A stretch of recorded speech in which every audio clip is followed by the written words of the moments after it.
Hey y'all, welcome to the welcome to the Engadget live unboxing of the Samsung Galaxy Z Fold2. I am senior mobile editor Chris Velasco, and once again, for the second time today, I am joined by Sherlyn Lowe, our reviews editor. Sherlyn, how's it going? Hey y'all. Hey y'all. We're saying y'all a lot because we are paying attention to our chat people in YouTube, and someone Yeah, asked if I was saying y'all again. And of course I will. yeah. It's something that I say a lot in my vernacular, but we're It's kind of excited. like an Engadget tradition, actually. Like, to be clear, I say y'all because I'm legitimately from the South. I'm from Louisiana, which is not in any way relevant to the rest of this, so I'm sorry for just throwing that out there. But Sherlyn just like I Right. And I mean I think I heard it a lot here, but also I'm Singaporean, and in Singaporean in Singlish, I guess we say y'all a lot, and it's very similar to y'all, which we basically mean you all. So hi. Hi y'all. Hi, y'all. Thank y'all for joining us again. Welcome There's to just our like, unboxing. there's like 200 people watching, which is wild because we literally just did like it's been what 5 hours since we stopped the last Yeah. one. I've been stuck And here in this seat for the last 5 hours, just so you know. yeah, basically, shout out to God, everyone who's come back. Tarek Halaby, Mark Dell. Mark Dell is just like here for all of our streams. We hear you, we see you, we respect that. Thank We you, love man. it. There was before we even started today, a bit of an argument sort of broke out in the chat between RK and James Anderson. James Anderson, we don't know you, but thank you for Thank you for supporting us. supporting. It's made it a point to be here for us, and that's cool. There's a lot of conversation about the Surface 2. Sorry, there's a lot of conversation about the Surface Duo and the Z Fold 2, which I will continue to get wrong during the entirety of this The stream. name is just a trip, a mouth trip. But hopefully we can put some of those questions to rest because unlike the last unboxing that we did, we will be able to turn this phone on. And I got to tell you, the mental gymnastics that went with like if you thought watching a stream in which two grown men talked about a phone that we couldn't turn on was weird, imagine how weird it was for us to like try and make it work with knowing that we could not turn this thing on. But again, not an issue here. We're going to fire this thing up. Yeah, that we can open it up and answer all the questions that you have. As we have shown in the stream from earlier this morning, we also, have direct line of access to Samsung and who else you might want to talk to in the business world of things. So hopefully, if there's something that we can answer offhand, we'll be able to get you answers during this show as well, or during our live time with you. Yeah. Go ahead, P. I was just going to say, before we get started with the unboxing here, this is a very important day, not just because we are going to be talking about the new Fold, but because it is my dad, Gil Velasco. It is his 70th birthday. He's turning 70 over in New Jersey. It absolutely breaks my heart that I cannot be there to celebrate with him and my sister and my mom. Dad, I love you. You are the man who helped make me who I am today. And really just I cannot thank you enough for just being amazing and being supportive, even as I've made this very strange life decision to make videos and do streams from my basement. So thank you for that. Happy birthday, Mr. Velasco. Thanks, Sherlyn. All right, I just wanted to get that out of the way. Shout out to my dad. You're the greatest. I will talk to you later. Okay. And while we're doing the birthday shouts, just a quick shout out to all the people again in the chat. We have Mark Delsbag, D-Man, Biara Joska, everybody. Yeah. Biara Joska. We don't know how to pronounce your name, but we saw you in the last chat too, and you were like on point. Great. We appreciate that. We like your Super stuff. On point. We appreciate all of it, you guys. So yeah, let's get into it. Happy birthday to your mom as well. That's really nice. Happy birthday to Dan's mom. And I think his name is Jonathan.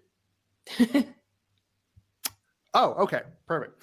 Shall we this might be enough preamble. Should we just go for it? I think we should go for it. Let's dig in. I mean, we'll wait for more people to come in and join us live, but it doesn't hurt to start digging in, I guess. So a couple things to bear in mind. This is the Galaxy Z Fold 2. It's the 5G version, as the box might obviously say. I'll be by the way, I'll be like really going wild with this camera for a while. So just like get used to seeing that for a spell. But we made a mistake buying him that thing. It was the best $35 I ever convinced Engadget to spend for this weirdo endeavor.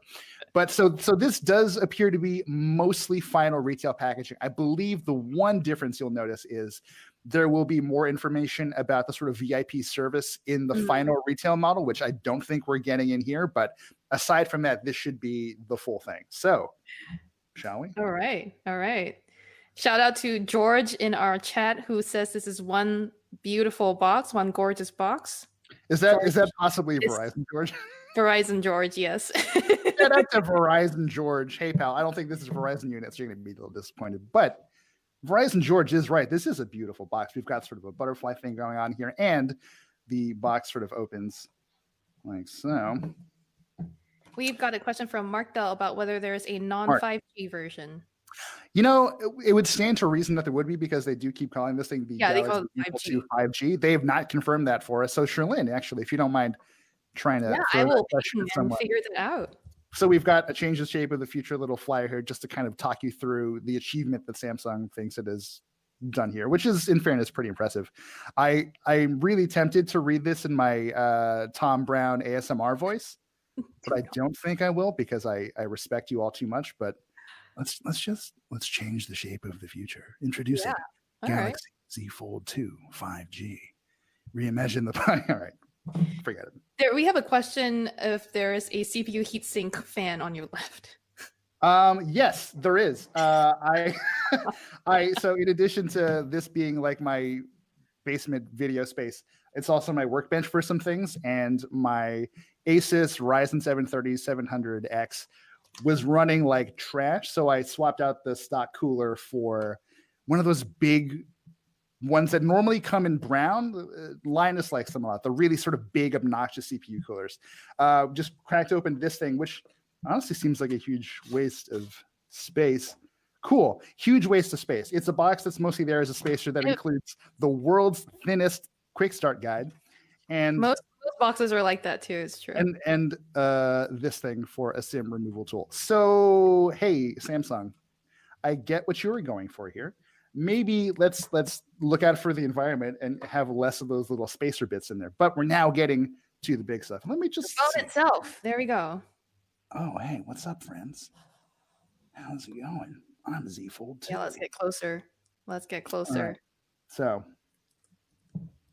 removing the phone now. We'll get back to the stuff in the box later, but here we are. We've got the care instructions right up front, which says some pretty obvious things, but I'm going to run through them very quickly just in case.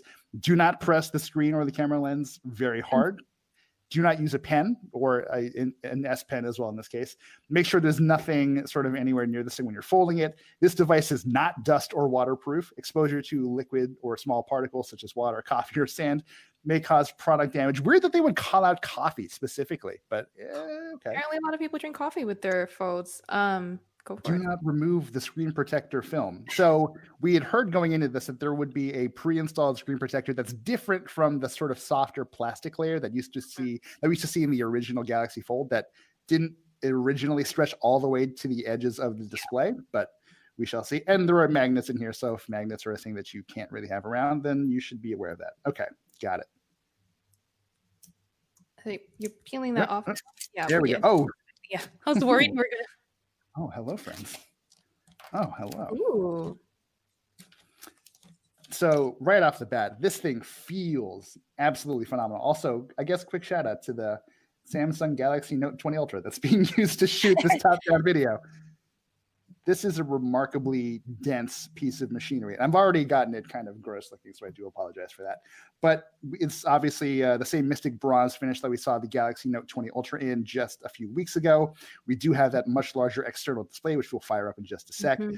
But right off the bat, even when it's closed, like that feels dramatically more substantial, dramatically sturdier than the original Galaxy Fold did, which had a tendency to just kind of flop around. There's much more tension in this hinge, which feels just night and day. If you were concerned about holding it, right, V? Sorry. Yes. Yeah, absolutely. That's right.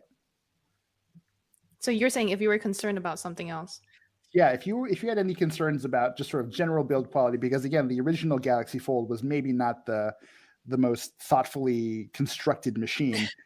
Samsung has really kind of outdone themselves here. This, in its open form, it feels totally whole. It feels like it was meant to be used like a tablet, but of course, actually, wow, requires quite a bit of attention to close that. So the hinge seems very obviously sturdier than the original Fold, but can it stay open at various angles for that flex mode thing we're talking about? Sure can. So we'll fire this up in just a sec, but just to give people a sense of what's happening. Yeah, and while we're taking a break, I want to quickly clear some of these questions we're seeing on the chat. Verizon George is also known as Mai Tai George. We also have shout outs from, and we want to say hello to the people from Estonia, India, Ghana, more Estonia. There's a lot of questions about eSIM and dual SIM support, and we'll get to that, but it doesn't seem so. I believe this just has a single SIM slot, but since they were kind enough to give us a giant piece of cardboard with a SIM removal tool, we will confirm that. Yeah, and then someone's asking about versus the Surface Duo in terms of hardware. The unfortunate thing is that I've had time with the Surface Duo and V has had time with the Z Fold2. And so has the time with both of them, unfortunately. It would be great if we were both one person in this moment, but fortunately we're not. So. And then one more question in all caps. Is the inside screen glass under the built-in removable screen protector? I believe so.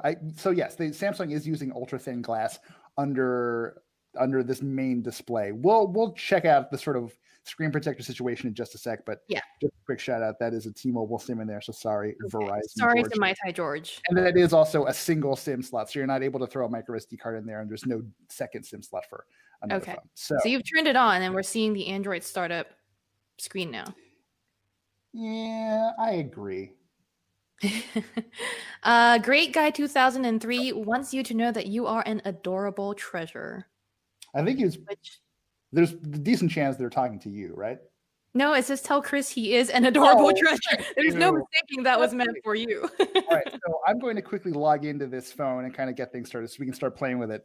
Sherlyn, read us some more questions. What can we sort of tackle? Lots of people are curious about the crease, whether it's more or less obvious than before, and how does that foldable screen feel this time around? Ooh, it feels real. So let me just back up really quickly here. So the crease appears to be just about as noticeable here as it was on the original, which I wouldn't say is the end of the world. Like, yes, it is a design compromise, but I will say the feel of the glass, that ultra thin glass here, it might not be the most substantial layer of material there, but it does give, just like with the Galaxy Z Flip, it gives the screen just a sense of stability and sturdiness that you really did not get out of the original Galaxy Fold. So this is a huge improvement already. And I don't know how closely we can see this, but I think when the screen's darker, you'll be able to see the crease a bit more clearly.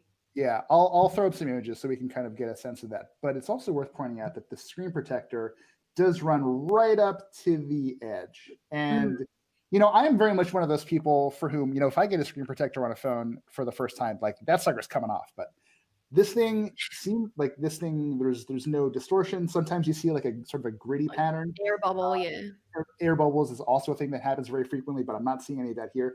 This might be the first screen protector that I just don't have a problem with. So I'm going to pull this off and log in. While you set that up, V, while you connect to a Wi-Fi and stuff, was there a case in the box? Like, was there anything else in the box that we might want to take a look at? We will circle back to the box in just a sec, but I'm going to take a quick scan here. And right off the bat, you get a USB cable, you get a travel adapter, and there does not appear to be anything else in the box. Right. So no case and no earbuds for those people who were wondering.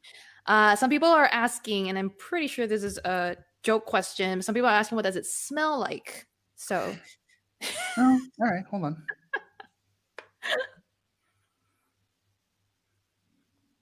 It smells the way warm silicon smells. Like if you've ever smelled if you've ever stuck your face near like a PC's like fan, like its vent, it sort of smells like that, which is not unpleasant, I would say, but definitely unusual. So new phone smell, basically. New electronics smell, which is I think a fairly well-known phenomenon at this point. We've got Mark Dell asking if you can open and close this with one hand. I'm sure we'll get around to that. Here you go. Yeah. Okay. Someone would like to see if we can make a call with the phone closed later on. We can get to that. Yeah, we'll definitely try that. And then DMan7895 is asking if battery life is going to suffer since it's basically like one big display and one small one on the outside. versus one solid screen. It may well, but I do have, so Samsung is pretty proud of this variable refresh rate display. So that's what they've got going on here on the internal display. It's a very similar technology to what we saw in the Galaxy Note 20 Ultra. So it sort of varies the refresh rate depending on what you're doing. So if you're just reading text or even something like this, for example, you could see a refresh rate on this display as low as 10 hertz. So it's barely updating. Once you start amping up things, if you're playing games or watching movies, I think Samsung's rated refresh rate range is something like 48 to all the way up to the max 120 hertz. So if you're using the right apps, if you're using the right games, if it's compatible with that kind of really high refresh rate, you'll get the full performance out of that. But if you're just sort of poking around with the phone like I am right now, then you're really not going to see a whole lot of trouble.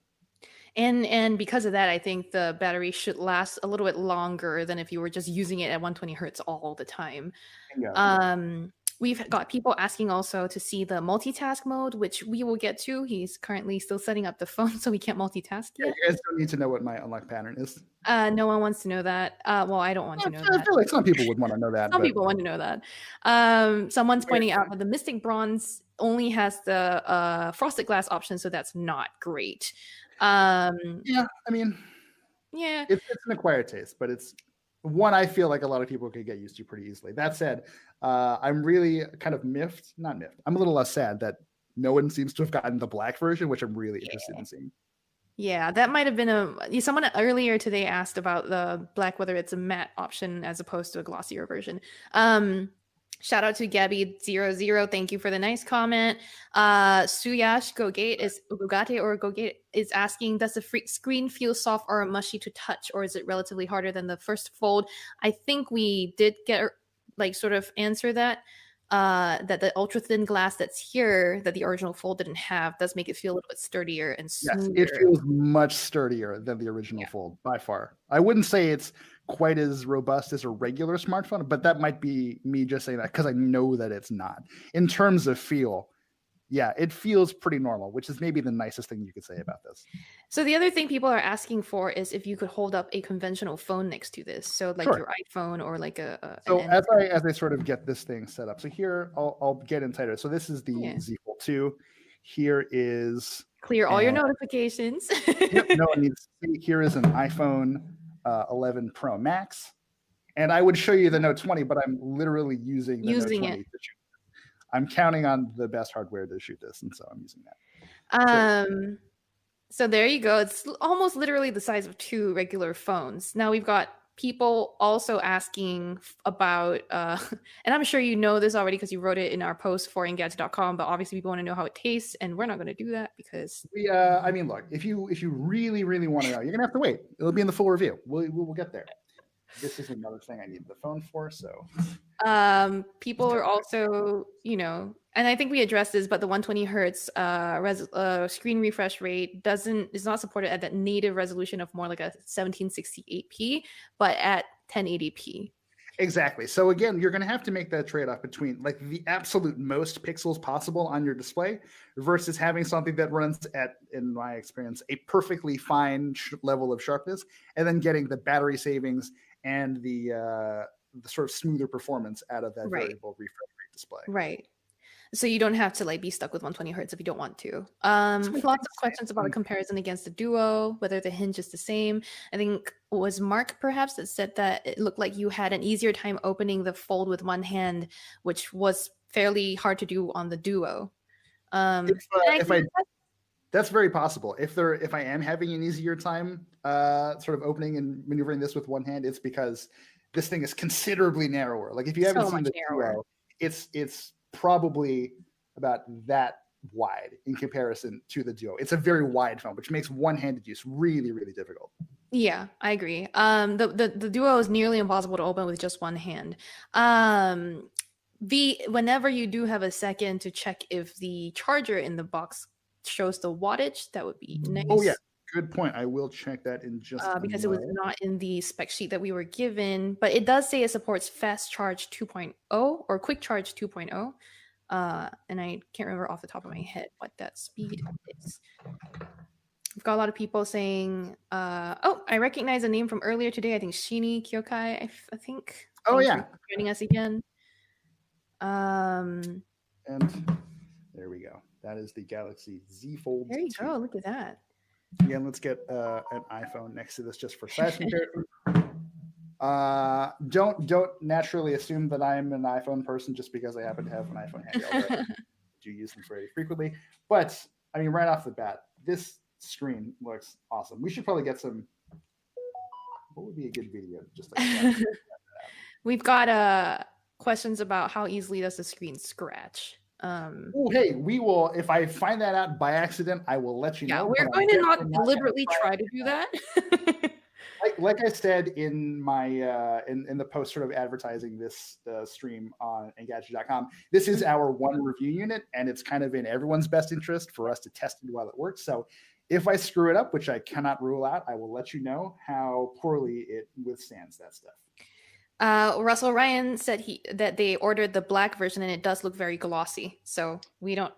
I mean, thank you for that. So hey, shout out to the person who just ordered the black version. Did you just get the black, or did you try and customize that hinge? Yeah, Russell, let us know. So some good questions now coming in about the software, which is what we're about to see now. Look at that. So one of the questions is, do you need the tablet version of apps to use it in this larger foldable screen?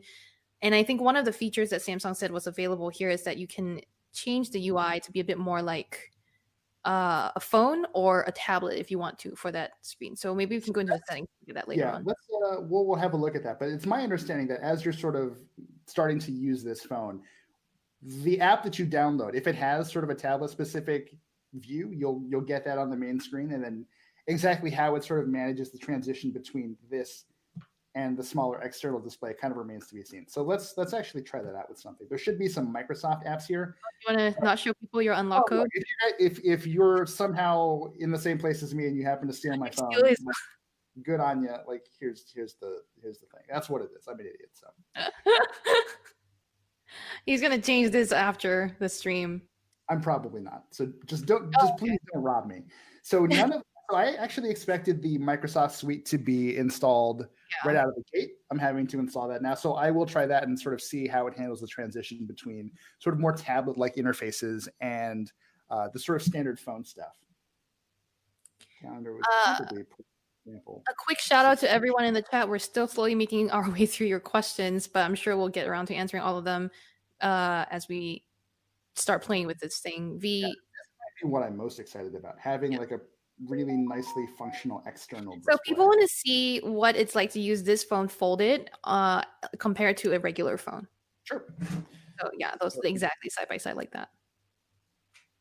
So bear in mind, I do have fairly large hands, so your mileage may vary, but this is generally what we're looking at. So I actually, just from a pure comfort perspective, I prefer this.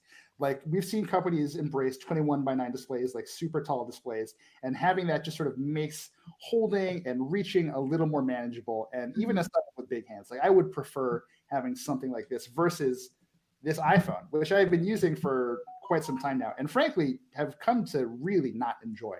Like, just like the mechanics of trying to work with a big phone, especially if you don't have the world's biggest hands, it sucks, and I do not recommend.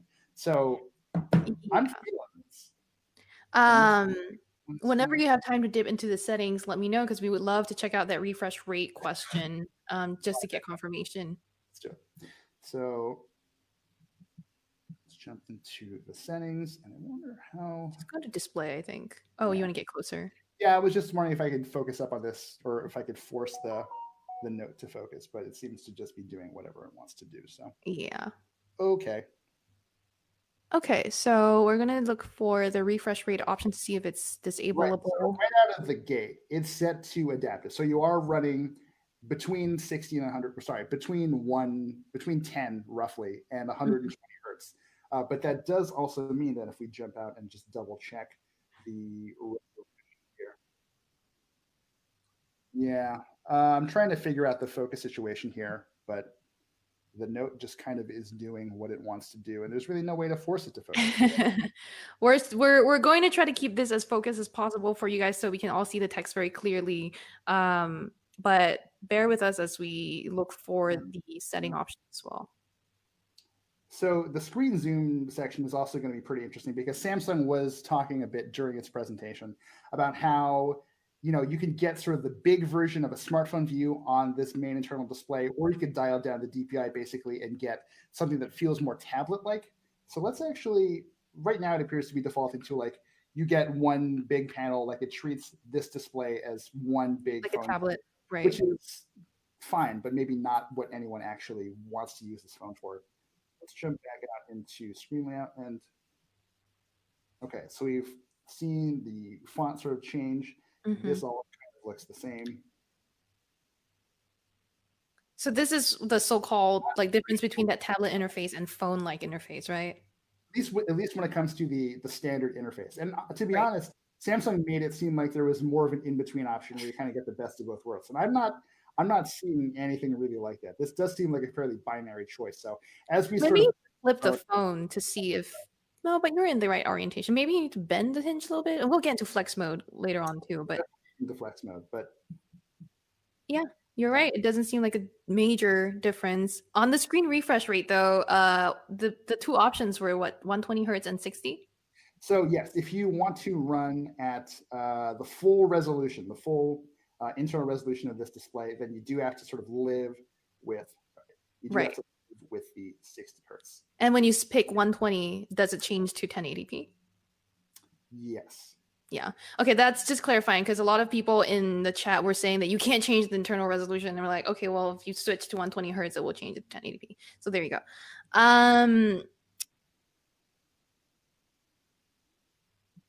We're going to see what we can do with the interface to help with focus right now. We're still going through with the questions. We're definitely going to try out with in the laptop mode to type on the lower half of the screen in a little bit. Let's Sherlyn, why don't you throw some more questions at me, and stream team, let's get in on Sherlyn while I see if I can make this thing okay. A lot of questions are asking Chris to use this like in a laptop setup where he can type on the lower half of the phone with the keyboard on the lower half.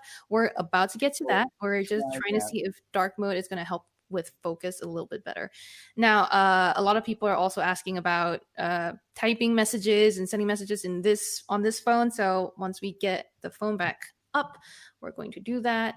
Yeah, lots of people are asking about the look, I don't know about an Escobar phone. Just enjoy. Now we are making our way through all of the questions. A lot of debate over the resolution and the screen refresh rate. Thank you. Things are sort of laid out a bit differently, but yeah, let's just sort of cut away while I figure out this focus situation, because it was working really well and now it's not working so hot. Oh, you mean the Note 20? Or do you mean? Yeah, the Note 20. Okay, so we were talking about the Note 20's focus before, so great. We're going to see if it does reverse charging, but it supposedly does wireless power share, which is Samsung's feature that allows you to wirelessly charge accessories by putting the earbuds on the back of the phone, for example. So at least that, but I don't think it does wired reverse charging. We've got also a question about Dex Mode. It has the Dex wireless sync feature. And some sort of Dex support, but I'm not really fully sure what that looks like just yet. So I believe the Dex kind of works the same here as it does on the Note, which is that if you want to plug this in and use Dex kind of the old-fashioned way, that you can do that. But if you want to use the new wireless Dex, really you should make sure that you have a fairly new TV that supports the Miracast wireless display standard, or a Samsung Smart TV that's from 2019 or newer. I don't have either of those things, so I tried to buy a Miracast dongle off Amazon for $40 and just try it that way. And while it does work, the amount of latency that adds to the experience just makes it unusable. It's totally unpleasant. So if you don't fall into those categories and are considering playing with wireless Dex, you might be able to get better performance if you buy a better sort of wireless Miracast dongle than I did. Microsoft, I think, has one that worked fairly well in some reviews, but wireless Dex is very much not worth it for me, at least. trying to figure fielding all the questions here. Your questions are coming in hot and heavy. It's great. A lot of these are repeat questions, just so you know. So I'm gonna just try and quickly shout out. Yeah, Scratch. We addressed that earlier. We're not going to try very, very hard to scratch the screen, but if it does happen to get scratched during our review period, we'll definitely let you know. So far, though, again, we're not going to be deliberately trying to damage our review unit because we still need to do the review. And y'all still need to see how this phone holds up in real life. So we're going to try to keep it pristine. So far, it feels good, according to V anyway. People are asking about some accessories like a belt holster. That's really not a question that I can answer right now. I haven't seen a holster accessory just yet. Nothing official from Samsung yet either, but who's to say they won't come up with one later on. Cool. So I think the focus issue. Got people asking about how it feels in Chris's pocket. We're going to do that later on, but we finally got the Note 20 to focus on focusing. What's up, pal? There we go. So what I was waiting for earlier was to see if we can get those Office apps working. Now we just received this unit earlier today, so no, we have not finished the review. This is a proper unboxing. Like, we have signed into nothing. Exactly what we're doing now is exactly what you're going to experience if you bought one of these things for $2,000. So, as with any new phone, and this might be easy for some people, especially Sherlyn and I, to take for granted. Like, we do this all the time. Like firing up a new phone and getting everything loaded, that's a process. Yeah. We've got people asking if the S Pen works. Again, the S Pen does not work with this expanded display, nor with the outside one. Sorry, did you mention S Pen? Or yeah, did I totally S Pen. Yeah. So please do not try and use an S Pen with this. I would be very concerned for the long-term usability of that screen. Yeah, it's not designed to withstand the nib of the S Pen. The UTG is a bit maybe soft, and the plastic screen protector might not help. So a lot of people are asking V for you to do some texting and typing with the Flex mode. Sure, let's jump into that. So I guess what can I text on that won't show people too many? I know. I was gonna say you could. You can text me. Oh, but you need to have my phone number on there, don't you? I don't have your. How about Twitter? Wow. Okay. I have this number for you, Sherlyn. We'll see if that's actually correct, but at least it shows your name. Yeah. So right now it does this split thing, which I'm really not a fan of. So can we?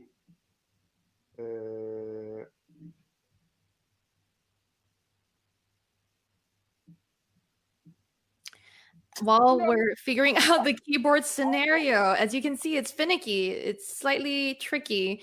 So right off the bat, why is this an option? Like, in which scenario? Or when you hold it up on the screen, I don't know. That's silly. Okay, but now we've got the full standard keyboard on the bottom display. Sherlyn, let's just go ahead and type Sherlyn a message here. Yo, what's up? So right off the bat, should anyone actually use the phone like this? Probably not. If you did, would you hate yourself? This could be worse, actually. Sherlyn, let me know. So you're saying the typing isn't bad? It could be. I kind of wish the keyboard stretched all the way so I could feel a little better about maybe using multiple fingers on this thing. Right now, I feel like 4 is the max I could get away with, but let's try that. All right, I got your message. So this works. It's a working T-Mobile SIM in there, I believe, right? Is it T-Mobile? Yes, that is correct. So we've got people asking also about whether it supports screen gestures to get rid of the navigation bar. I believe so. I believe you can just turn it on with a We'll jump in and check that because it sounds like you're in the same boat as me. I hate these. I've gotten really used to life without them. Yep. We can get there in a bit. But I'm glad you're texting in this laptop style that people have asked for. The Flex mode thing looks really, it split it exactly halfway through, which is nice. But like correction is good. The one thing that seems a little,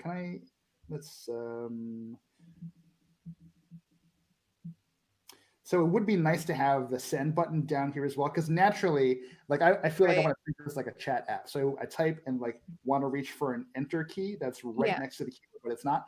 But in terms of actual typing, this ain't the worst thing I've definitely used worse than this. I don't think most people would want to spend too much time doing this, but you could and you wouldn't hate yourself. How about if you like, yeah, held it this way? There you go. You read my mind. What would the keyboard look like in that orientation? Just make sure there's no phone number visible or anything. Thank you. So yeah, if you're just hand holding it, you get so you get the standard full keyboard, but I think that's just because I forced that. You just did it, yeah. As you saw earlier, you get this sort of split view that theoretically makes it a little easier for your thumbs. Is it? Theoretically, because here's my issue. My thumbs do a lot of crossover, so I very frequently am going to want to reach for an R with my right thumb or Y with my left. So because of that, this makes. Why don't you type something to me? But friggin' this thing. Why if I'm holding the phone like this and I'm sending a message, I never want to use this. But all right, fine, I get it. So this is better for you with the non-split? This is just like texting on a tablet, which most people shouldn't do. But this is actually perfectly fine. I can do this all day. Yeah.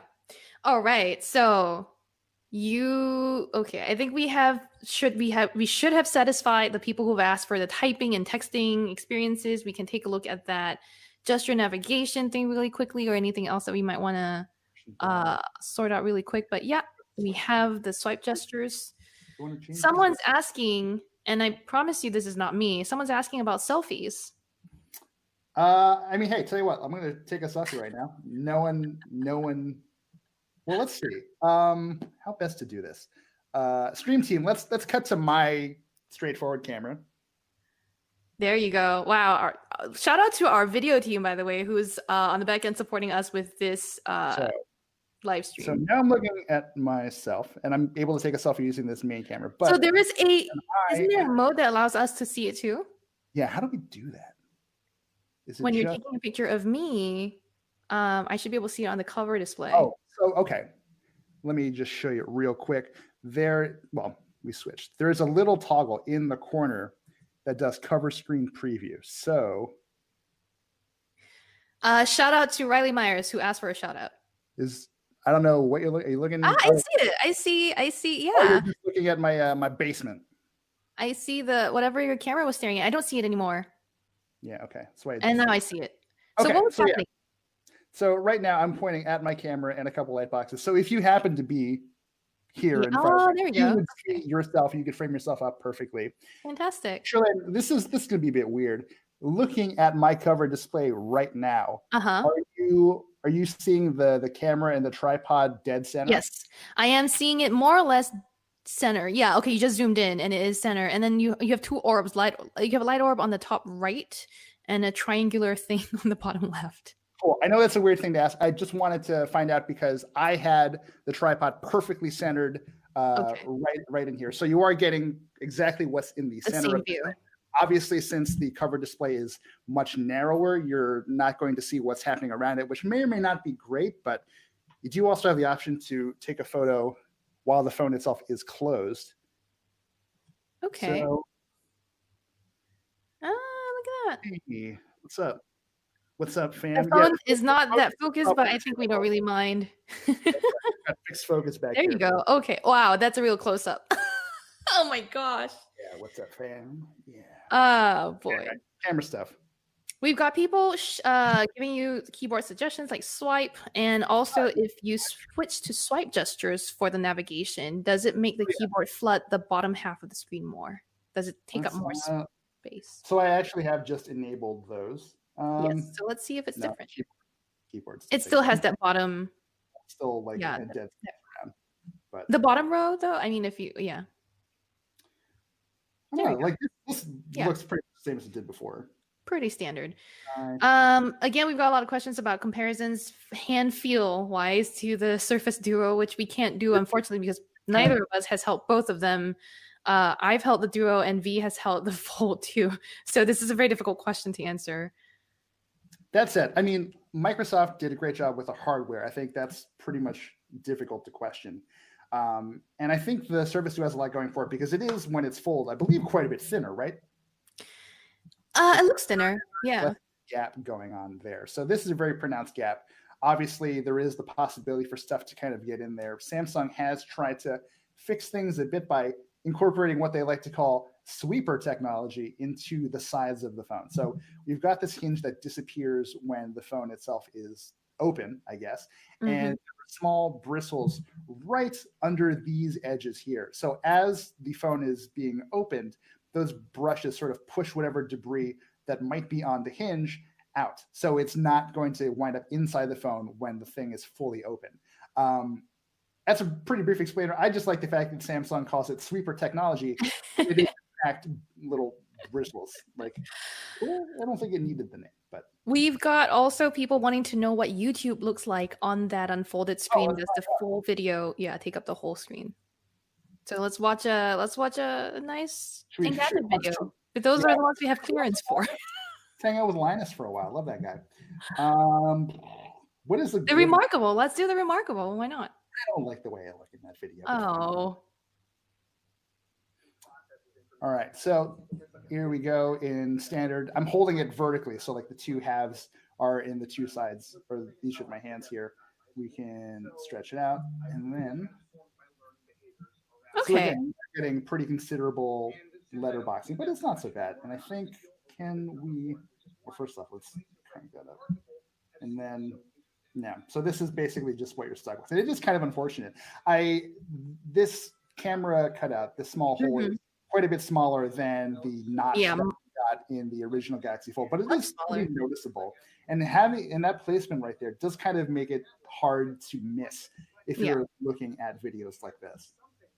So two quick questions. One is, you were pointing to that punch hole camera just now. People want to know what that one looks like when it's taking photos, taking a selfie with that punch hole camera, as well as the one on the cover display. Sorry, I was just trying to force flex mode here in the YouTube app, which they have said does work. That's also but that might be, so the issue with sort of trying something like this out before it's officially released is some of the software might not be exactly right. So it might require a slightly different build of YouTube. There might be something that's not enabled on our end yet. So we'll figure out why flex mode isn't working here, but it should respond when you have a YouTube video going and you fold the phone in half. But sorry, the last question we just had was about what again? Selfie camera. Do the actual punch hole camera, It looks okay. Well, hey, bud. Thanks. No, you're doing a real good job. What's the camera on the cover display? There's a lot of light coming at me. So like no one should look like this. In most cases, no one ever will. I'm looking forward to trying this out. Let's try the front camera. Let's see what that one looks like.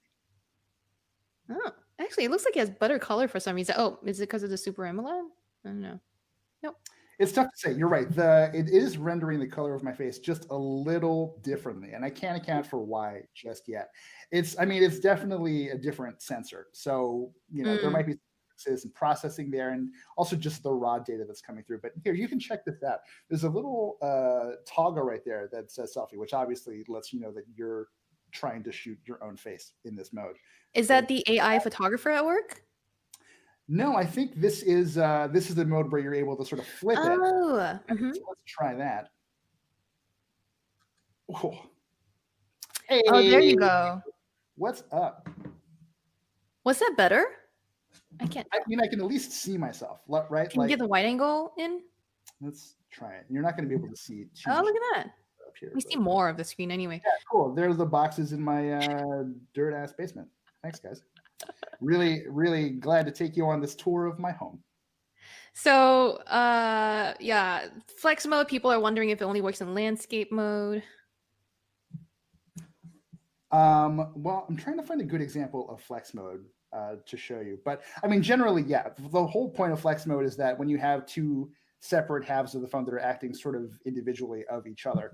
So you do get situations like messages here, which you can see. The phone is somewhat folded, but vertically you still have your inbox on one and individual threads happening on the other. We'll try and find some other examples to show you. I really wanted to see the sort of Microsoft optimized stuff, but again, that might be an example of optimized software that hasn't made its way to this phone yet. So we'll look into that for you. Where I think we have cleared most of the questions that are not repeat questions. Someone was asking about they wanted to confirm that you're not changing the screen resolution when you're switching to 120 hertz or 60 hertz. Right. Let me double check that, because that's the way the Note 20 That's the display way it's works. been in the past. Yeah, but let's double check. I'm not really seeing a whole lot here that would. Let's actually go off screen for a sec. Meanwhile, I mean, I'm gonna address some of these other questions. Yep, it's not rated for waterproof, I don't believe. Not rated at all for water or dust. For water and dust resistance. The ultra wideband radio, does it have that? I wonder if you're asking about millimeter wave support, or if you're asking for 5G, or if you're asking about that nearby share type of feature. I'm almost certain they're asking about nearby share. And actually, that's a great question. I don't know that offhand. It would be nice to try that out, because this would be the only other device that I have, aside from the Note 20 Ultra, that's shooting this, that has an ultra wideband radio. So right, and we would be able to see the transfer speeds between those two would be nice. I like the whole directional angle is really interesting too. But what I'm going to do is look up the spec sheet again to just double check if there is a ultra wideband radio for that sort of short distance sharing. Meanwhile, I believe you're figuring out the resolution question. I'm not seeing any sort of way to change the resolution. Chat, it's been a while since I've specifically looked for it. So if you see something, let me know. But basically, when you go to the 120 hertz, 60 hertz options, when you switch between the two, it should throw up a warning to say nothing in there. Okay, so if they're saying nothing, then maybe they're just running it at that fixed native resolution, and they're not actually switching to 1080p. Is that right? I mean, yeah, that's the natural assumption. We will confirm that one way or the other. But, but right now, the normal situations, the normal controls you would have on devices like the Note 20 Ultra, where you are able to switch between those two resolutions and have the adaptive display refresh rate available as an option separately, that they seem to be sort of tied up together here. So it looks like we're looking at full res all the way, but we will confirm that. The really quick ultra wideband answer is that yes, it supports the ultra wideband sharing, which means it probably does have that ultra wideband radio. Jump off here real quick and see if there's a file I can try to share. Once you're done with that, I'm going to throw you something else that we have a request for you to do. Sure, go for it. When you have YouTube running on that bigger inside screen and you close the screen, does it continue playing on the outside? So that is the thing. That's an example of sort of Samsung's reverse app continuity, which I believe on the original Galaxy Fold you had to enable specifically. So here's my dumb face talking about a tablet. Let's close that real quick. And what do we got? Jack nothing. Okay. Oh boy. So let's jump in and we'll find the. And it sounds like your video is still playing. Sorry, say it again. It sounded like your video was still playing even when the screen was closed. Yeah, well, that's probably a side effect of me paying for YouTube Premium. So. We're going to look at the developer options or whatever other setting options we can check out. Meanwhile, what about ultra wideband for 5G for millimeter wave? Yes, it is supported. Lots of people are asking for. I found the part of the settings where you're able to so you have to actually choose which apps will continue on the cover screen, which is a bit annoying. I would prefer a blanket, I would like a switch for all. Exactly. If it works, great, and if it doesn't, we'll sort it out. But since YouTube supported. There it is. All right, and then we can do it again and see. See, the thing that's really annoying about the gestures is that I accidentally invoke Samsung Pay 30. Yes, same with the interface. Yeah. All right, so bingo, bango. Here's the Remarkable 2. There we go. Oh, there you go. And then, of course, since app continuity pretty much always should work from external screen to internal, once you pop that open, we're picking up where we left off. So it is actually really quite nice. Yeah, it actually looked really fast and seamless. So there you go. We've got people still saying they're waiting for flex mode. You know what? I'm waiting for Samsung to tell us all about flex mode working too. Can you try switching to, what is it, landscape? A couple things YouTube, for example, should have a flex mode situation, but one of the things they said flex mode works with is the camera app where you can take photos and see nothing super new. This is something that we saw with the Galaxy Z Flip earlier this year. Right out of the gate, so how it's set up is you have your main viewfinder up top, your controls down here, your mode selectors, and your shutter button. And then as you're taking photos, you have a quick sort of review window right there, just so you can very quickly, without having to jump into another app, see what you just took. And it'll let you know if you have to reframe or anything. One of the interesting things that Samsung did also talk up that I'm going to try and look for now, not that I can really get a feel for it, is the sort of auto framing. So if you have this camera propped up in flex mode like this, and you're trying to shoot someone in front of it, the camera should sort of, once enabled, follow and reframe the shot so the person is more or less right in the middle at all times. Now, I don't have anyone down here in my basement with me to try that with, but if I can find the setting at least, we'll figure out something to you can move your head around, I guess, and move. Oh yeah, because that's what everyone wants to see. Tracking autofocus. I think that's what we're looking for. So, what's the best way to try that though in this situation? Put it on your front-facing camera, and then have your set it to video or something, and then record a video as you're moving around. No, I think try recording first. Okay, let's see. Yeah, that's a hard no. So I'm pretty sure that might be just a rear camera only feature. So let's grab this like janky CPU cooler I've got here and switch. So for the people who are watching, we're trying to figure out how this camera flex mode subject focus tracking is going to work. It's not a great situation to try it out. Yeah, we're too close. We'll try that out sort of separately and let you know. But it does appear to just be something you toggle in the settings first, tracking autofocus. The other thing that people are asking, and I'm sorry to keep throwing these at you because we're getting a lot of them. Oh, go ahead. But how do we do that multi-active window thing? Where That's great. Let's try that. We haven't done the multi-active window stuff yet. So how it used to work, I think, is friggin' Samsung Pay. What's this way? We got a tip from the comments too, saying that the way to avoid that is to type in from the left or right, not the center. Yeah, I know, but like my actions are my actions, man. Like I feel like that Samsung is bad for trying to do this. All right, so let's see. Used to be that when you shout out also to Mark Dell, who's answering a lot of questions that we can't get to. Mark Dell, the greatest. So let's how do we want to do this? Let's go this in split screen, and then we'll throw something else down here. Now, what does appear to be nice? And I think we can add one more. Yeah, you can get up to 3 at the same time. Right. Oh, no. So I've created an app pair. Well done. So that's app pairs, by the way. Basically, once you've figured out a sort of configuration of apps that work that's the floating window. That's nice. Let's full screen that. Darn it. Slide in from left is what some people are saying. Slide in from the left. We'll try that. Yeah. And then we'll get slide to the left, my bad. Sorry. Let me get these two going, and then we will try sliding in. Yeah. See, that's just going to take me back one.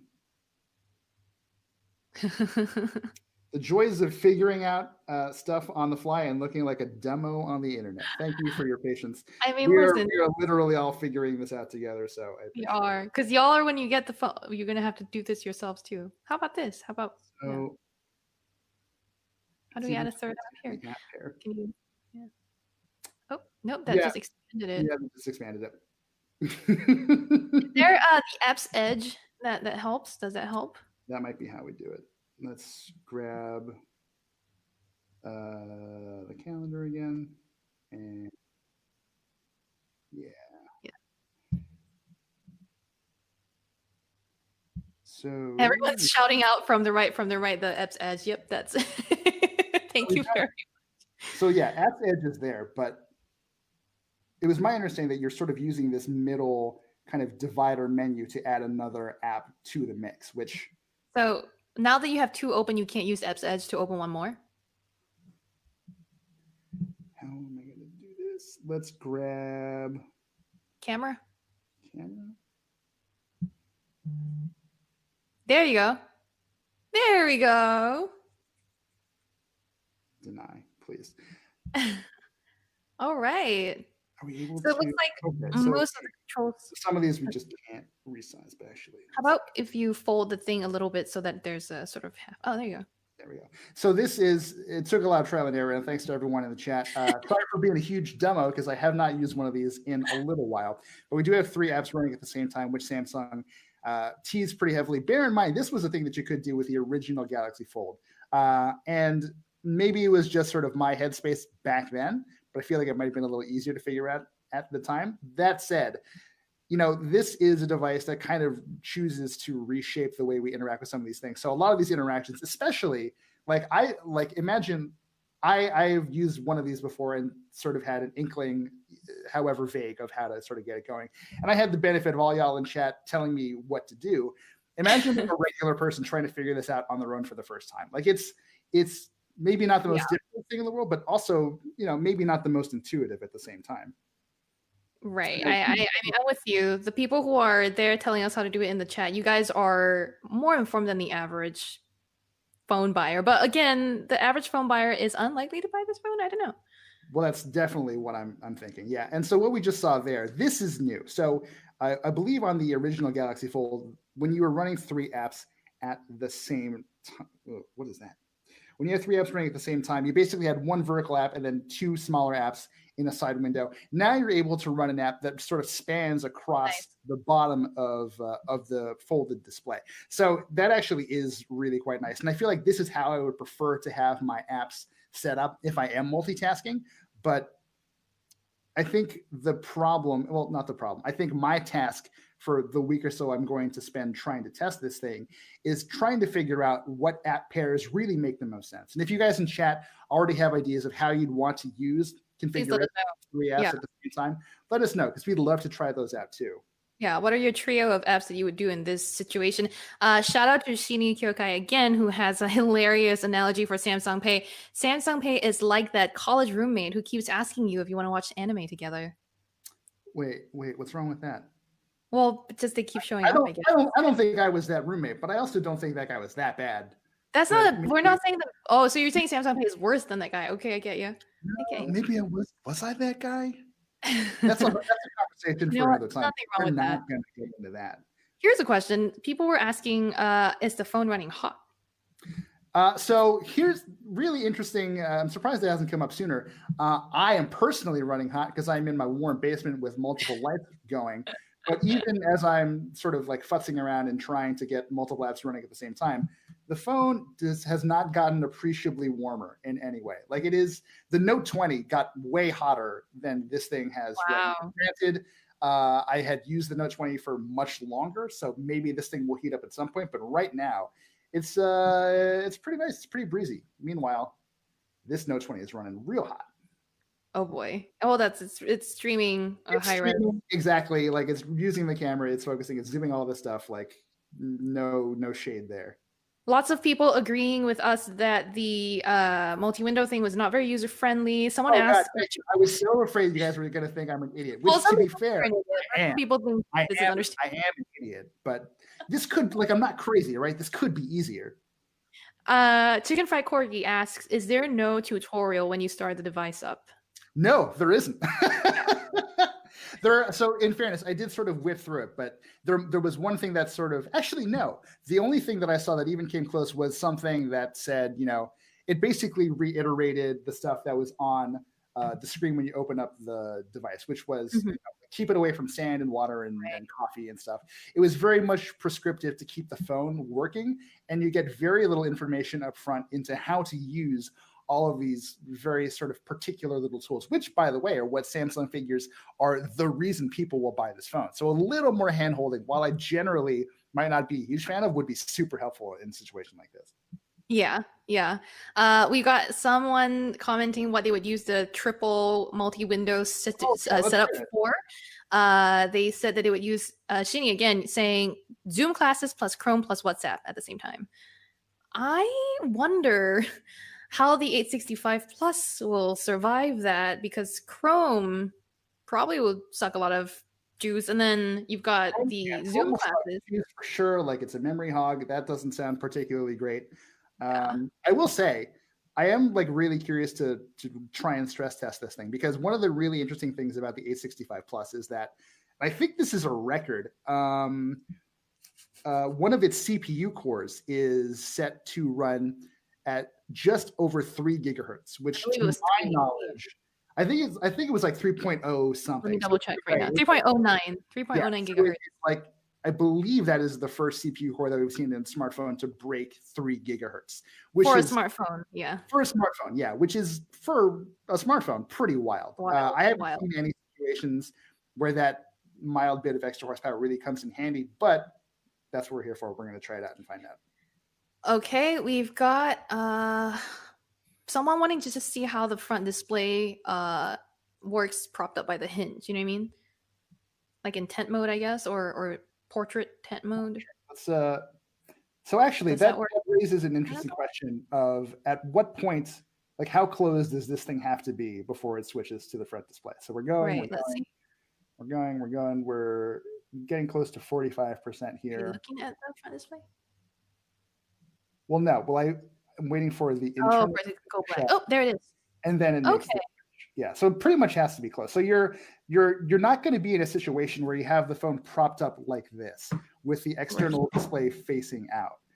Like, yeah, you're not. It seems like the intention is to always have this display face down, and you have the camera facing sort of outwards, because there doesn't appear to be anything right now that if you're having the thing propped up, you've got the external display facing you. Like that's not going to do anything. You know, they also showed it's still running.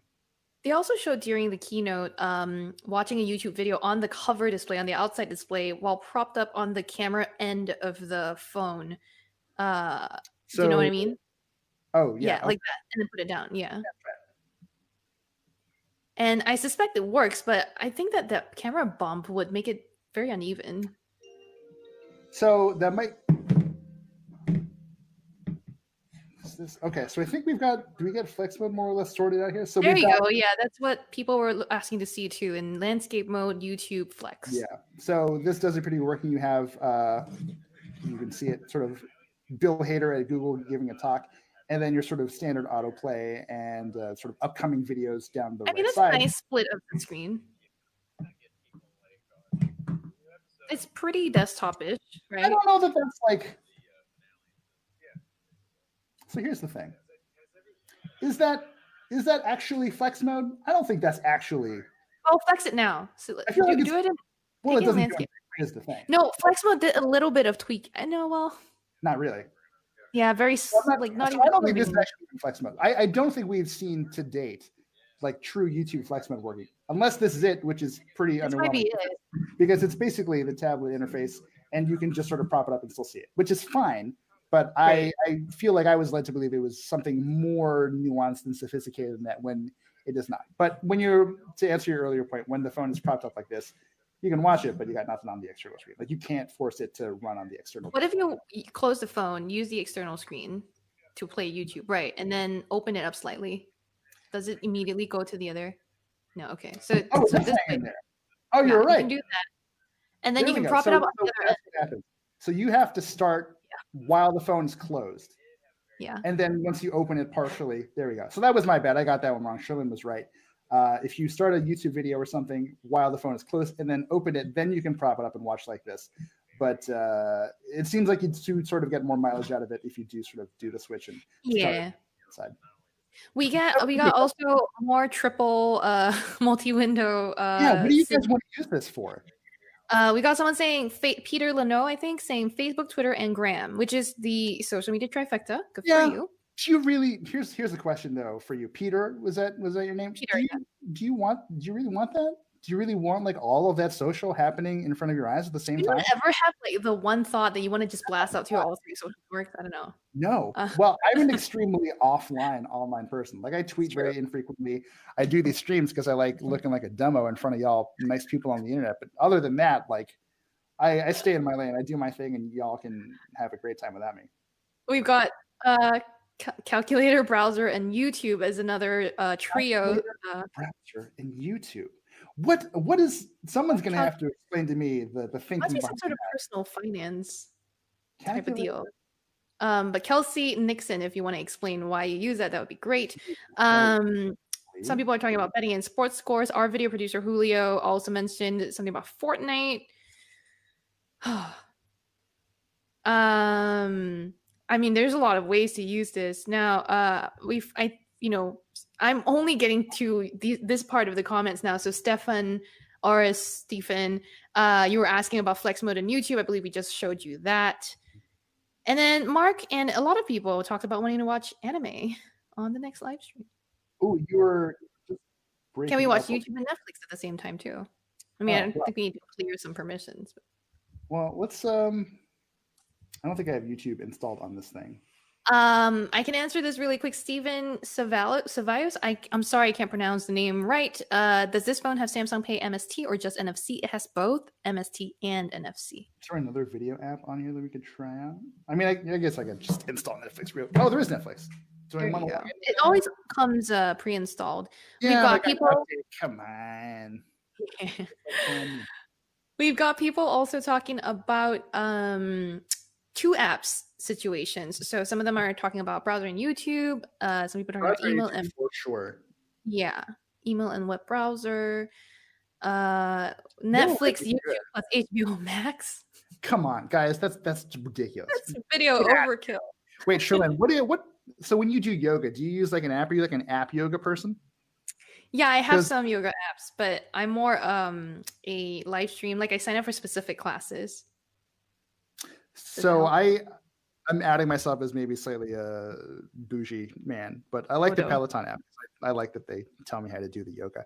And so Sherlyn, what if we had Peloton, Telegram for a group chat, and just like camera streaming that footage of us doing yoga somewhere? Because if anyone has followed Sherlyn on Instagram, she does post a fair number of yoga grams. So so the one thing I thought would be really good would be to use camera flex mode on the Fold 2 to do a yoga flow video, because of that the promise of following your subject as it moves around. I know that like my shooting setup is on my outdoor deck. Yeah, this is something I just found out. Like you're streaming from like a bookshelf or something right now. Is that correct? Right now, I'm using. I've made a makeshift table out of my a bookshelf and some boxes, because I don't have many tables in my home. So video days are massive furniture rearranging days for me.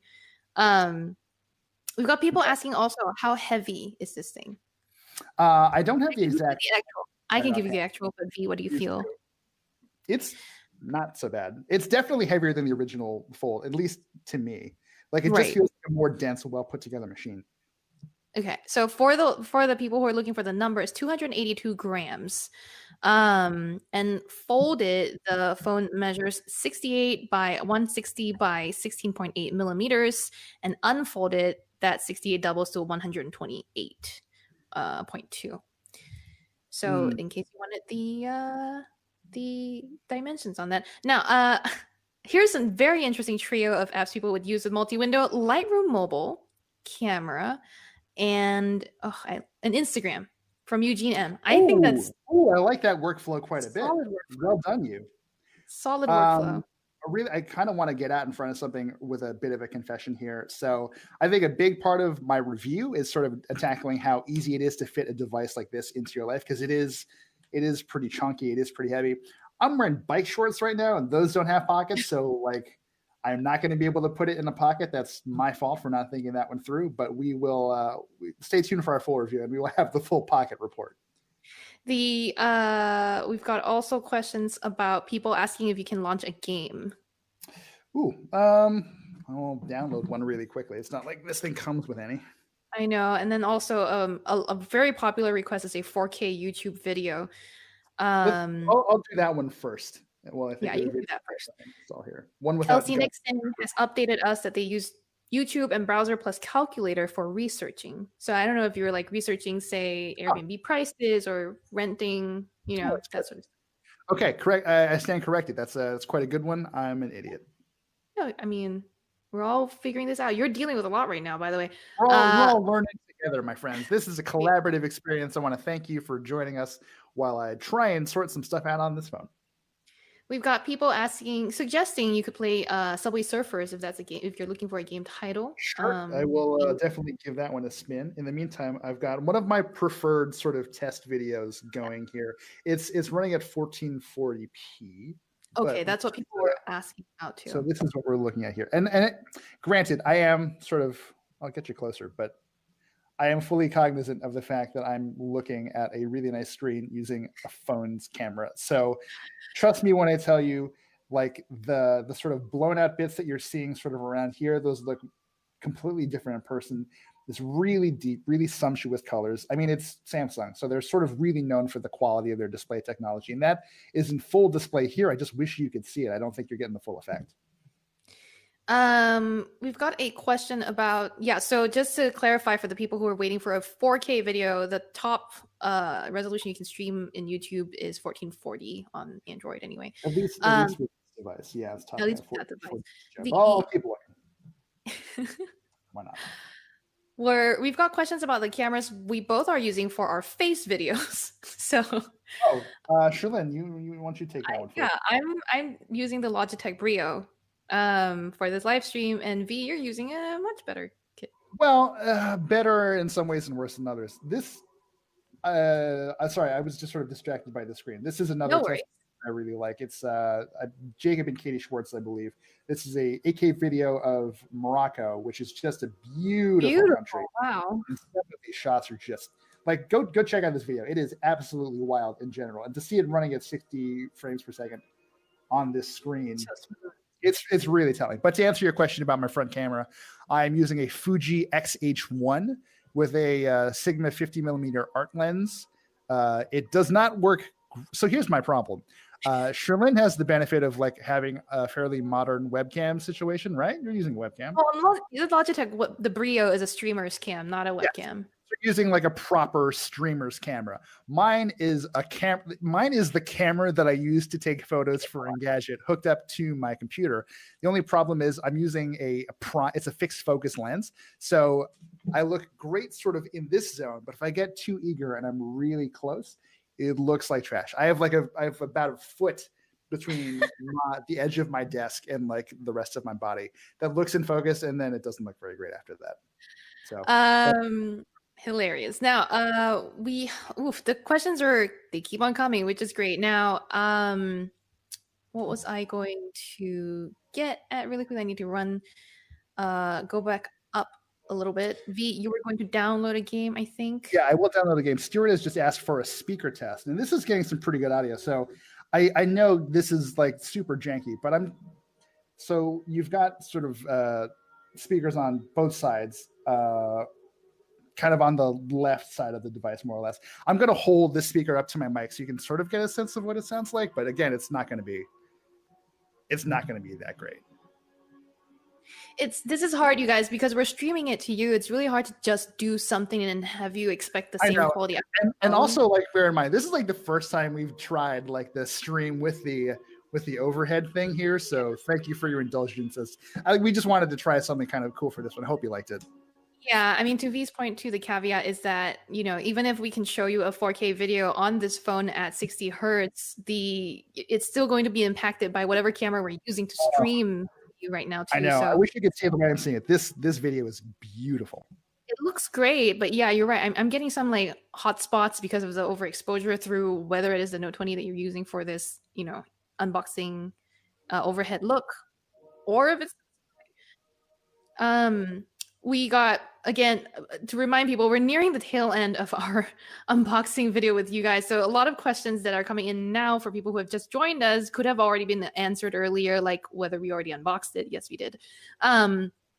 We've got people asking, people saying they use the multi-window setup for Google Translate and foreign language homework, which is definitely a good one. If anyone is talking to me right now. Someone asked about the speaker quality. So I've taken my headphones off and I'm dialing up the...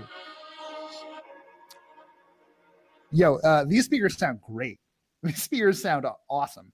So the problem you generally see with sort of quote unquote stereo speaker configurations on smartphones is that they have one speaker that fires right out of the bottom, which fine, whatever. And then the other one that acts as the sort of front firing speaker, but also the earpiece. And I find that generally that kind of mixed approach does not do super well. But since you've got two admittedly pretty good sounding speakers, one on either end of the phone, giving you that stereo, it does sound remarkably nice. Even when unfolded. Headphones back on. I'm ready to talk to people. Even when unfolded, were the speakers about the same as when it was folded? So yes, so since they're oriented the exact same way, so you're definitely losing something by watching on this display. Like, just like that's cool, but that's still probably one of the less good ways you could watch a video on this phone. You're still getting the really good audio quality out of both of those speakers, so that's actually really quite nice. A lot of questions about Dex Mode. It is Ninja Saban. No, the phone is not hot yet, by the way. It's not hot, which is great. We talked about Dex Mode, and then I mean, if you are logged into Instagram already, we can show how garbage Instagram generally is on devices like this. Actually. But you can go show that example because it is notoriously bad. Subway Surfers, Jungle, and Burnout is another trio of games people have talked about. Is it supposed to last for 2 to 3 years? Oh, good question. Ooh, it's pretty, look, I feel like it's impossible to answer that at the moment. I will say, in terms of feel, it feels like this phone will physically last longer than the original Galaxy Fold because of the improvements that Samsung has made to the hinge, because of the ultra thin glass that they're using here to cover this main display.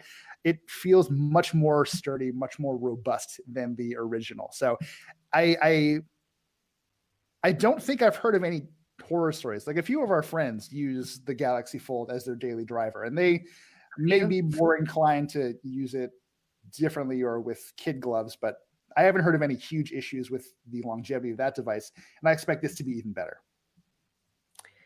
We got a very good comment from the chat from JRBs saying that they're bummed that there are no cases available from Samsung. Also, when pre-ordering, Samsung said $400 for a trade-in of an S10e, but an actual today was only $250. Yeah, that sucks. I'm sorry. And honestly, that sticker shock happens a lot for people who are trading in. When you think your device is going to fetch a nice, extra value back, and it doesn't actually get that much, that really sucks. I'd love to. I mean, especially, sorry, not to talk over you. I mean, it especially stinks because, like, you're given this figure and you sort of assume, like, okay, like, you budget around that and you sort of make a determination as to whether or not you can afford this thing that you want. And just to have whoever in the situation is giving you the number, like, ultimately lowball you when it comes time to pay for the thing, that's such a terrible feeling. I'm sorry, man. Or yeah, I'm sorry, whoever that blows. We had a couple of questions about the fingerprint sensor, but I'll let you finish with Instagram first. Yeah, I also want to remind people in the chat, a lot of these questions may have already been answered earlier in the stream. So hopefully you get some time to watch this back later today, because I don't want to bore everyone else that's been here with us already, just answering the same questions again. Mark Dell with a good suggestion to the person who got a lower trade-in value than expected, that you can sell it somewhere else much better than getting a trade-in. So yeah, you could swap. I know a lot of people have had really good luck with Mark was saying swap. People were not happy. People are actually coming in and saying, yeah, the S20 was only fetching $470 for trade-in, and the Note 20 only $650. So then I'm not surprised that the Note 20 is. Whoa. The Note 20 is. I mean, like, granted, it's $1,000 phone, but like, there's no Note 20 that you could trade in right now that isn't basically brand new. Like, exactly. Ridiculous. Exactly. Which is funny because I will say that. Go ahead. All right. By the way, here's Instagram. Looks like a trash. And when you go to the outside, it locks the screen. There you go. Wonderful. So I didn't set that one up for app continuity. Oh, I see. Quick reminder to people who are watching this: the cool feature that Samsung showed, where you have something running on the internal screen, you close it and you see it on the external. That has to be done on an app by app basis. There is no like single switch that enables it for all of them. But this is a great example of an app that just like doesn't really know what to do when it comes to switching. So we'll restart it now. It was running on the internal screen. Here is what Instagram looks like on the cover display, which in fairness actually looks. It looks fine. It's like a longer version of regular Instagram. Right, like no complaints there. Shalyn, I'm gonna check your story really quick. Go for it. It was for the public. Yeah, what this dead space? What is happening? It's a lot of dead space. I get it, but that does not look great. Also, Shalyn, was that the giant NBA Jam machine at CES? Yes, it was. So there we go. Oh, that's my next story. Hey, cool. There's a What lot my of live show stream in setup here. looks like right now. And close that. So speaking of that display being a little bit longer, we had a quick question about aspect ratios too. I just want to shout out really quickly the foldable display, the big one on the inside is 22.5 by 18, and the one on the outside is 25 by 9, which is very long. It's very long. I was remarking to Sherlyn earlier that it sort of reminds me of the Essential Project Gem phone, that sort of super tall phone that was sort of being teased before Essential, before everything sort of went the way it did with Andy Rubin and the whole thing just kind of shut down. It was a really interesting concept for a phone, and we'll never see that thing in action. But this does kind of feel like it gets there, just because you do have all of this nice. I really can't overstate just like how good this part feels. Feels much more usable as a phone candy bar style. I could totally use. We've got a lot of people thanking us for being here, and I think we, maybe one thinking about wrapping soon, but we still have a few questions I will get to. So, again, a lot of repeat questions, like whether we can scratch the screen, how does the screen feel? Earlier on in this video, we have addressed that. Unfortunately. That said, I will probably drop this by accident at some point while I'm reviewing it. So let's see. Whether the Fold is rated for water resistance. No, it's not. A lot of people suggesting you download something called Good Lock from the Galaxy Store, which will allow you to set all apps to do continuity with one switch, which is good call. A good tip. I don't generally like installing separate. Thank you for that. Yeah, but I don't want to have to install a whole new app just to do one thing that should be built. This is a $2,000 phone. Lars is saying Instagram is a social network for narcissists. Indeed, I am a huge narcissist. Thank you very much. And yes, Instagram is the one that has an issue with larger screen devices, not the phone. That is absolutely true. What is the trade? Sorry, just a quick point about the Instagram thing. Yes, that is an Instagram issue, but we did want to use that example to show that, developers need to be mindful about how they develop things for multiple display sizes, because as we're seeing with devices like this, the design of these phones is getting infinitely stranger than it was just a couple years ago. So developers, to really stay on top of things, have to think of use cases that they wouldn't necessarily have. And Instagram is a pretty good example of a developer that just does not future-proof its software in ways that play nice with these new form factors. So there are other developers like there. We're just kind of trying to prove a point. One more question was about the trade-in value of an original Fold. Now you can trade in original Galaxy Fold or Galaxy Z Flip for up to $800 trade-in value. So considering that Z Flip's a bit newer, I would think that's the one that gets $800 trade-in. The Galaxy Fold may come in a little bit less. I don't know. I haven't tried to trade in a Fold. As for the other phones that people have been shouting out, the S20s and the Note 20s, it was said that in the fine print, users can save up to $650 of trade-ins of other eligible devices, and these offers are for a limited time. So, considering the Note 20 was just released, it gets the top end of $650 of trade-in. Oops, sorry. With that guy. Yeah, it's not a nice deal, but there you go. Old. People are still asking if headphones came in the box. No, it did not. No headphones, and from what I can tell, no adapter to take you from USB-C to the headphones, which is understandable, but also kind of a bummer. I'm fully in USB-C world now, so I'm okay with that. Gosh, play games. Doesn't have Face ID for unlocking. I don't think it has the sophisticated IR camera setup, but it might support Android's own It does support standard face unlock. To your point, Shalyn, I also don't know if it does the super secure. If it has a super secure flood emitter or anything, I actually don't think that it does. I don't think so, because the cutout cameras don't do that. Yeah, but this does have face unlock. I set it up earlier. Granted, it was with this in front of my face, so it probably is the least secure face unlock that I could possibly hope to use. We have people ready to hop off the stream with thanks. Thank you guys for dealing with us and putting up with a lot of the back and forth here while we figure out some of these software things out. Shinny was saying it's okay that BTS couldn't make it. Ugh, so sad. Thank you. Yeah.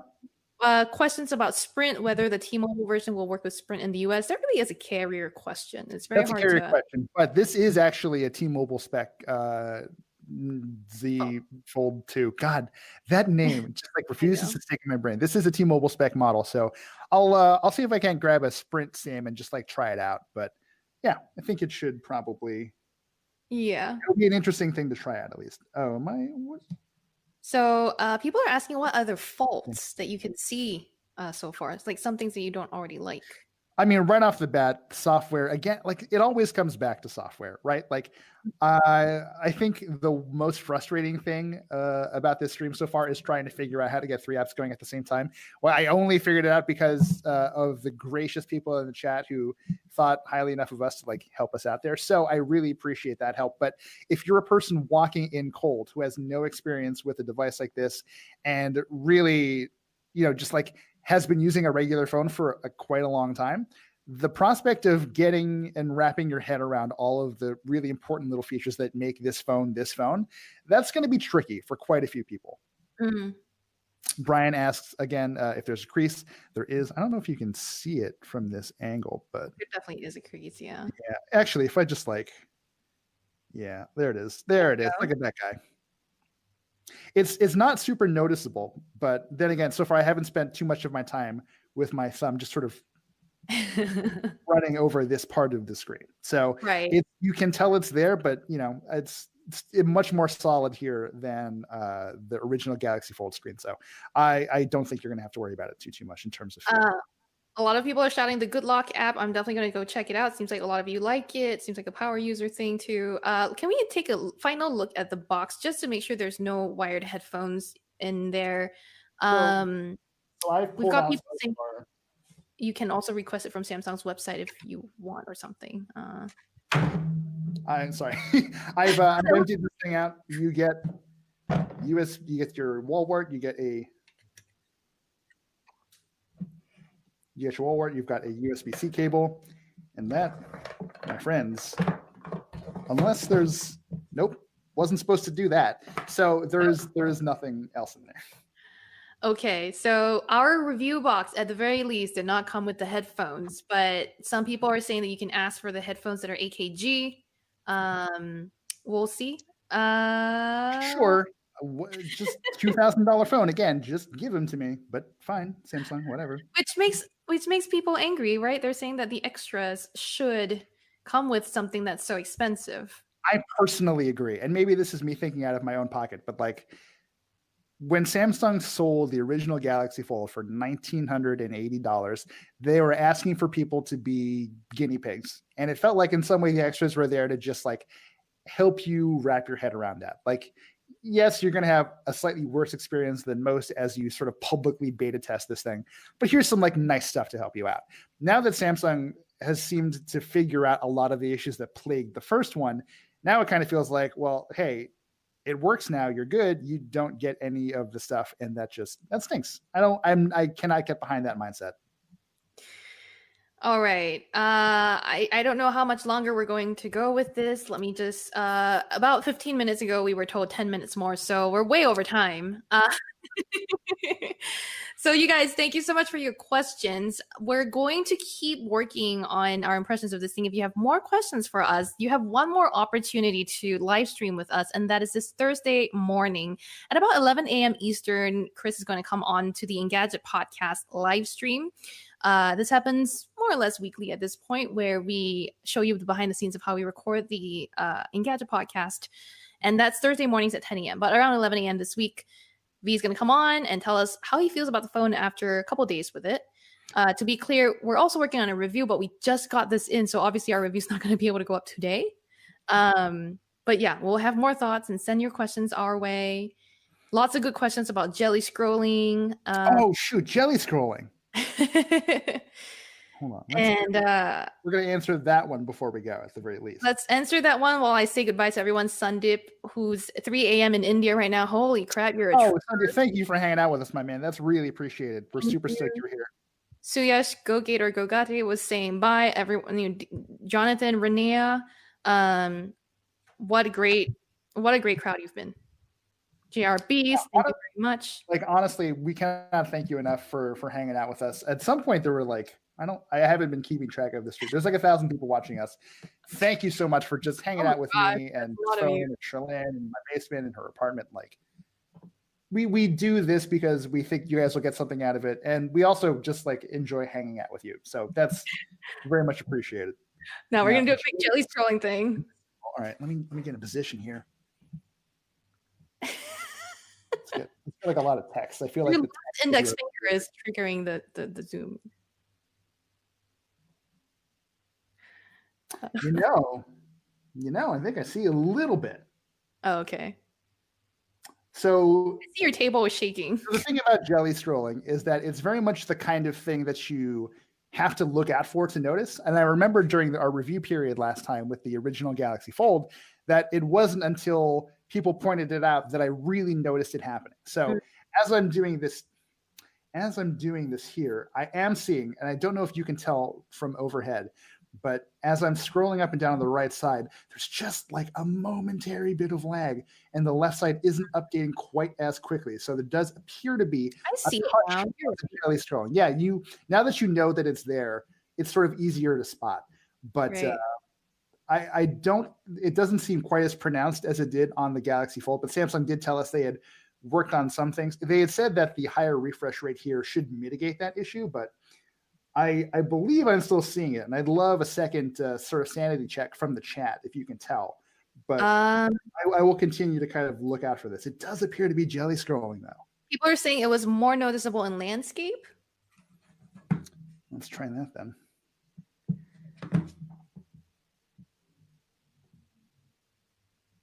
Is that more noticeable, you think? You know, I think it's actually less noticeable for me in this case. But for me, it always felt like having it in the sort of vertical portrait orientation was when it was the worst. Right. So we'll continue testing, but at least right now, off the cuff impressions, I'm feeling that jelly a little bit, which is not great, but we'll continue keeping an eye out for it. We'll see if like changing settings might help or anything. Now, it's time to say goodbye. One quick thing. Yes, the Qualcomm SoC is being used in Europe this time around. It is only the Snapdragon 865 Plus version. And I think that's the last question we're going to answer. Thank you all so much for hanging out with us. Thank you. This has been a great time. We appreciate all of your time. Thanks for hanging out with us. We'll see you again on Thursday, right, Sherlyn? Yes, this Thursday we will be here on the channel at 10 a.m. Eastern for the Engadget podcast, and then at 11 a.m. Chris is going to show up with his thoughts about the Galaxy Z Fold2, and we'll be playing with it and answering even more questions. So make sure you mark your calendars. Right. Until then, thanks for watching, and we'll see you in a day or two. I forget what day it is. It doesn't matter. Time's Thursday. It'll be Thursday.